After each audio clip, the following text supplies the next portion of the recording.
Competition for people's time is one of the more challenging things we face in church today, and really everywhere. Everybody is distracted.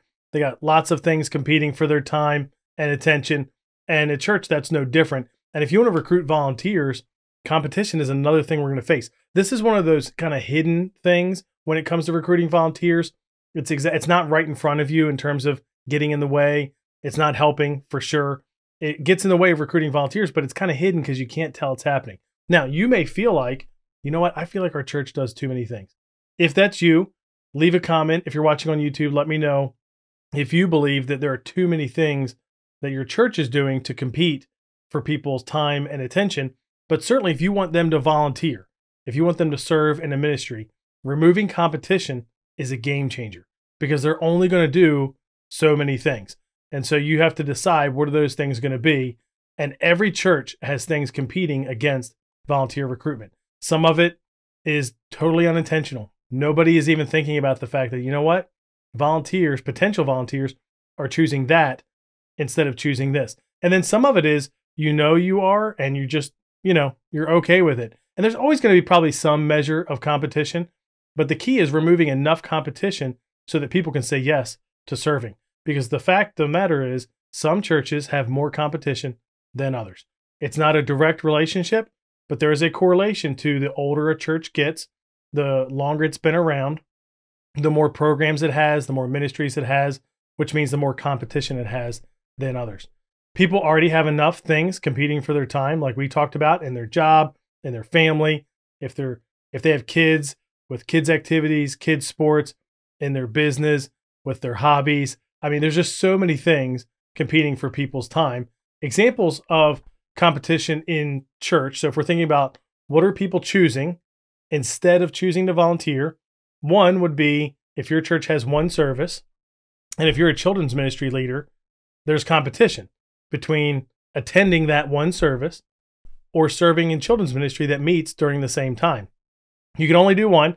So most churches I know that only have one service, volunteers in children's ministry only serve once a month, maybe once every other week at most. But usually I hear once a month. Why? So they can go to the service 3 times out of the month. Now, this is a normal thing, having just one service. It is a challenge for volunteer recruitment in children's ministry, right? Because all those people want to go to the service. And here are a couple tips. If your church has one service, certainly one thing to consider would be going to 2 services. Going to 2 services, if you have enough people attending and if there's enough of a critical mass there, that can actually grow your church's attendance pretty quickly. And I think a lot of it isn't necessarily because you reach more new people. I think it's because people who are attending now attend more often.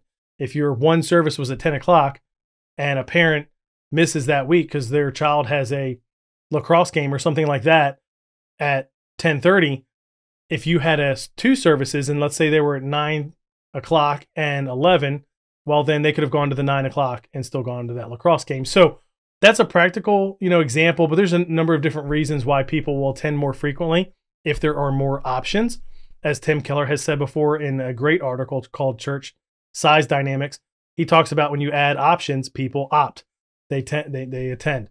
The other reason I think adding a service grows your church is because it requires you to get more people volunteering to add that second service.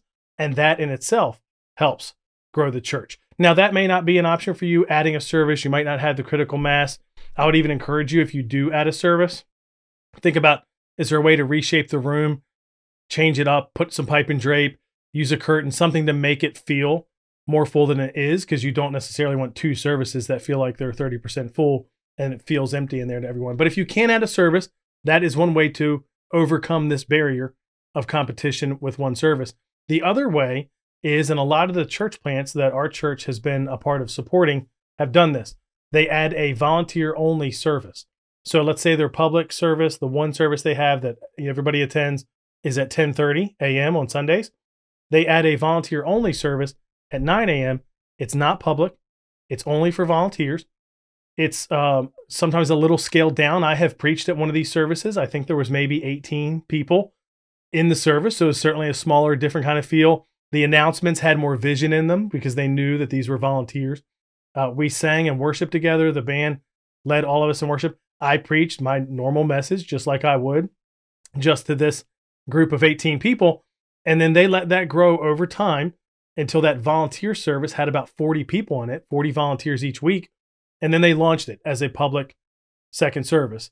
Now, I guess it was the first service in terms of the order, but that's a great way to get around this barrier of competition, particularly for children's ministry, is to have a volunteer service that's not public. So you're not as concerned about the critical mass and the numbers and all those things. And then people can serve and attend on the same week. Another example would be Sunday school. I grew up in a church with Sunday school. My wife and I taught 7th grade Sunday school for a number of years. And the reality is Sunday school is a barrier for recruiting volunteers, again, in children's ministry specifically. Because if we, before we were leading that 7th grade Sunday school class, we were in a young adult small group or a young adult Sunday school class. And so while we were in that class, we couldn't serve in children's ministry. In order to serve in Sunday school, we had to decide to stop going to our Sunday school class. So a decision had to be made. Those were two competing things, both good things, be in a class for ourselves, lead a class of 7th graders. Both great things, but competing against each other. And so we had to pick. Another example would be if your church has student ministry during services. Where this shows up is those students then aren't able to serve in children's ministry. So a lot of these examples I'm getting to are children's ministry examples. And that's because this is where I see the competition the most in churches.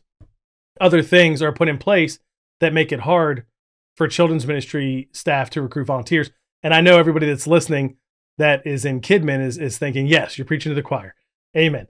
It is a challenge. If you have student ministry during services, you can't have them serving in kids ministry. And I think student serving in kids ministry is powerful for the student and the growth of their own faith and for the children's ministry as well.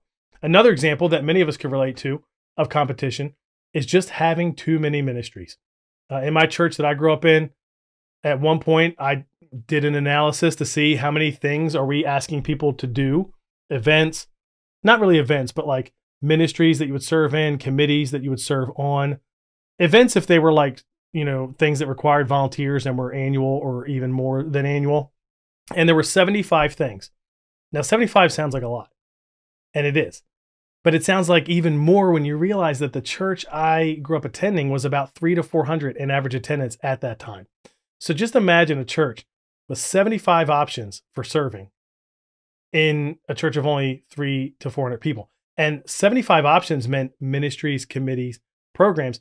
We're not talking about roles. So like one of those 75 things was Sunday school. I mean, how many volunteers did that take? Probably 40 or 30 or something like that. One of those things was VBS, which is a big thing in the summer.